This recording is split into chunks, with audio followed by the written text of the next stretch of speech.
So guys एक view point share करना चाह रहा हूँ जो कि काफ़ी टाइम से मेरे दिमाग में था और शेयर करने की सोची भी मैंने आज।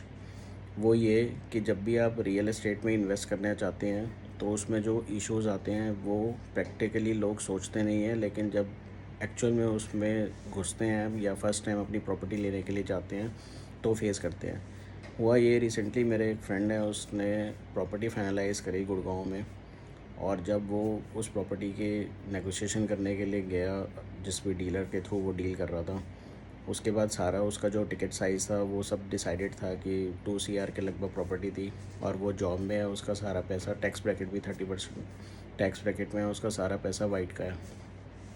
इशू ये आया कि जब वो डील करने के लिए बैठा हुआ था तो जो सामने वाली जो सेलर था उसका जो डिमांड थी वो ये थी कि जो प्रॉपर्टी का प्राइस है वो 2 CR है, लेकिन इसका जो सर्कल रेट के हिसाब से वैल्यू है वो 50 लाख है। एंड देन जो ऊपर का पैसा है वो आपको कैश में देना पड़ेगा।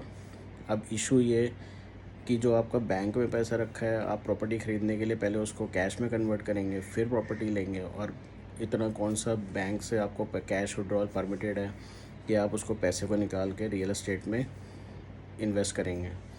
सो ये इशू बहुत उन लोगों को आता है जो कॉर्पोरेट में वर्किंग है और रियल एस्टेट में इन्वेस्टिंग करना चाहते हैं, और इस वजह से एग्रीकल्चर लैंड हो गई या कोई भी इस तरीके की प्रॉपर्टी जिसकी मार्केट वैल्यू और जो उसका जो सर्कल रेट है वो मैच ही नहीं करता है। सो गवर्नमेंट ऑफ इंडिया को सर्कल रेट और जो मार्केट प्राइस है उनको मैचिंग का कुछ ना कुछ कॉन्सेप्ट तो निकालना ही चाहिए। और ये जो इतना ह्यूज गैप है जिसकी वजह से गवर्नमेंट का जो टैक्स है वो भी इतना लोवेस्ट प्राइस पे आता है, या रजिस्ट्री अमाउंट हो गया, स्टैम्प ड्यूटी हो गई, इतनी लेस कलेक्शन है।